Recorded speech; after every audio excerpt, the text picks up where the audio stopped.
Welcome back to Now. I'm so excited to have with me Chad Caton. He is the Veterans for America First founder, and I'm so excited to have you here. Thank you for your service. Thank you, Miss Stacy. I'm really glad to be here. So let's talk about first your organization. For people who are unfamiliar, what do you do, and what was the kind of the impetus behind getting this organization off the ground? Sure. Veterans for America First and Veterans for Trump. We change our call sign when Trump's running. So we are currently under the call sign Veterans for Trump, but we are Veterans for America First, overtly wanting to get real political campaigns that are America First in Congress, in your state house, in your governorship, constitutional sheriffs, and at the same time, who better than veterans who have put their hand up and have already served this country and understand the concept of America First in the real concept of leadership, that being honor, courage, commitment, truth, integrity, and we want our veterans to be reignited and get involved in the political lexicon. So I love that, and I served on a coalition or two for Trump when he was running last time, and so I know the camaraderie that comes from being in an environment where you basically all have one team, one mission. It feels like the military all over again because everyone on the left characterizes support of Trump as being sycophantic and somehow having something to do with loving him or wanting to be him or something weird like a stalker type of a The cult, situation like yeah. you know yeah, a cult, 84 million, stalkers or cultists, which, and we know the numbers were way more than what they told us. So that's not it at all. It's actually being a part of something that's about something greater than yourself, which was exactly what we did when we were on active duty. We weren't there because we loved a person in the military. We were there because we loved our country and we wanted to be a part of something big and something consequential, because being a part of something big could be a disaster, like the people who support President Biden.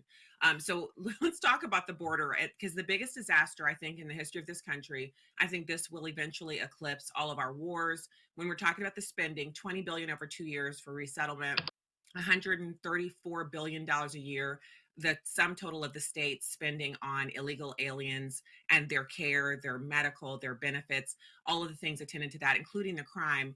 And then you look at the sheer tally of the numbers. We actually have, just in the 3 years that President Biden has been in office, brought in more people than the annual birth rate, natural born citizen birth rate of the country. So this actually eclipses our own natural growth as a nation, which means we will have more people of Hispanic descent in the country than the majority white population in shorter order than was already predicted.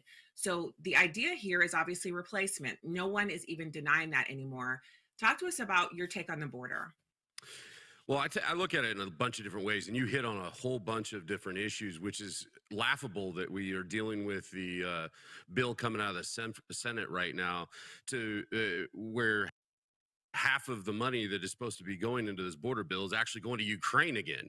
You know, we Mhm. keep being lied to by those that call themselves representatives of us, and essentially the border is the nucleus of a whole bunch of our problems, from medical to our economy to how about cops getting kicked in the face and not being able to do anything about it, and then they come out of jail flipping off the press in their entitlement concepts. You know, it's putting us on the head of a pin right now, and as soon as we start to fall off of that, it'll be the end of our republic, because essentially the government's not doing anything to keep us safe in regards to the border. And at the same time, if it comes down to the citizenry having to do it, the government's going to push back, and we're going to find ourselves in a hotbed of government versus citizen, which is sad. It's sad that we have to get anywhere near that, but the arrogance from the left is just unfathomable, and we can't get past it. And here we have cops getting kicked in the face, we have people being raped down there by the border. It's out of control. We are completely out of control at the border, and it's driving me nuts, and I know it's driving giving a lot of anxiety to a lot of other veterans, because we're no longer sovereign. Yeah, and Chad, I think the thrust of what you're saying there is there's chaos, and the operational control of our southern border being controlled by drug cartels, which are multinational, multi-billion dollar multinational criminal organizations, it's just something that you and I don't think there's a veteran on the face of this planet. If you'd asked them 10 years ago, would the drug cartels ever control anything in our country besides little pockets of like MS-13 and, obviously drug dealing? Obviously, they would control a little bit of that. But I'm talking about full operational control of our southern border where they're finding little 4-foot gaps. I was watching a 60 Minutes expose. They finally gotten on board, Chad. They're on board now. They're going to give us some coverage as Americans. A 4-foot gap, the border wall ends at a section that is in San Diego. There's a little gap, and then there's some boulders. There's one Border Patrol agent assigned to that because, unbeknownst to anyone in America, this gap, it just basically didn't exist. Well, the drug cartels drove the length of our border, found the 4-foot gap, and are now directing all of the Chinese immigrants through there, middle class Chinese, working class Chinese. Some of them they're teachers. They have like real jobs in China. They're coming over because now's the time, Chad. Now's the time. If you aren't sure who's going to get elected this year, you might as well come now. Go through the 4-foot gap, leave your passport right there on the boulder. It's a rite of passage. Duck under the razor wire and come on in, because Chad and Stacy have plenty of money to pay for your $2,000 a month debit card and everything else. I mean, it's unbelievable.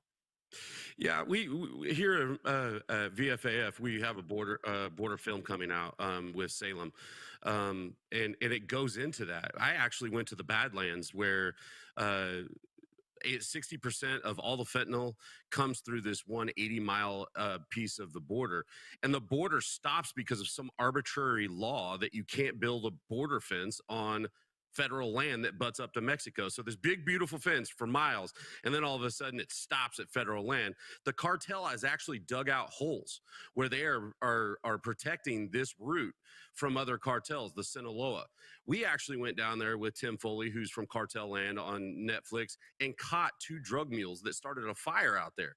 Stacy, do you know how far away the Border Patrol is from that particular area? 200 miles. 200 So miles. the one guy in San Diego, he's doing a great job. This, where 60% of the fentanyl is coming through in Arizona, the Badlands, is the closest border patrol station is 200 miles from this particular area. That's dereliction of duty. It is. And so we cannot wait for your film to come out. I hope you'll stop back by here on Now on Salem News Channel. We'll definitely preview a little bit with you. You can tell us more details. We're out of time for today, but I'm so grateful for your service to our country and the continued work you're doing for veterans and to help reelect the best president ever. Thank you so much, Chad, for coming on the show. Good to see you. And we'll be back with more Now right after this.